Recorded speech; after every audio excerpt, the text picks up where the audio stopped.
Jak. Hi. Listen, we're here. It's here. raining, but we're gonna make the most of it. It's because you're letting me walk you to work today, which I'm so super excited about. Yeah, thank you. Thank you for accompanying me. I'm very scared in these streets. So I appreciate that. It's funny, we were just talking about Liverpool versus New York City, and you were talking about loving it here. And how could you not? Because you are starring in a show that you are making people laugh in. You're teaching them about history. You're doing all the things. Tell me a little bit about what drew you to Operation Mincemeat. So I was such a big fan of the writers. I really, really wanted to engage with anything that they did. Truly, I wanted to be there as a spectator or as, part of the group. So when they said they were doing a musical, they used to write these plays and they said, we're going to do a musical. And I was like, oh, well, I do musicals. You have to let me be in it. You really have to let me be in your musical. And they did an open audition and I turned up and they knew me as a fan. They were like, here comes this big fan. And I did my audition and they were like, oh no, he's great. He can be in it. He can stay.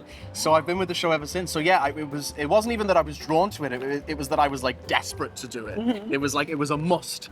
And it turned out I was right to want to do that. I love that so much. Let's walk to work. Please, let's do it. It's funny, that makes me think of the Mincefluencers. Yeah. You guys' like fan base that is just like all for it. Our army of nerds. Yeah, an army of nerds, but how exciting though to have that kind of fan base that like comes to the theater dressed up, like ready to just be energized for this performance. Yeah. Is there a part in the show that you absolutely love performing because of the reaction of the audience? Yes, there's a moment in Act 2 when I'm playing one character and I transform into a different character before the audience's very eyes. I take 3 steps backwards, and in those 3 steps, I change into somebody else. And I love doing that. That is such a joy because it's like, that's what the show's all about. We're showing, what we can do. We're sort of showing our hand and showing the magic. So that's my favorite moment. And there's always, normally when we've done it, there's a gasp, which I think, and it's so simple what we do, but it still makes people go, wow, magic is real. Right. And I really appreciate that. That makes me really happy. So I imagine there are a lot of Americans who weren't familiar with the story necessarily. Were you, like, growing up familiar with it? No.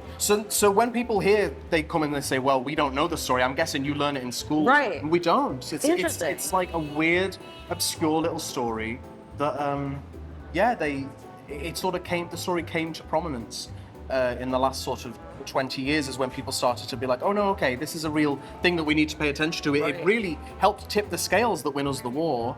It's not one that I knew at all. I had to do all the research before I started. What were your first thoughts when you read about it? Were you like, what the heck, is this real? My first thought was, why didn't they teach us this? Like in school, they teach you, oh, isn't it sad? And we're all starving on rations and quick, everybody get under the bath. Right. And I'm like, that's miserable. Like, why don't you teach us the weird harebrained schemes, the fun that people manage to have?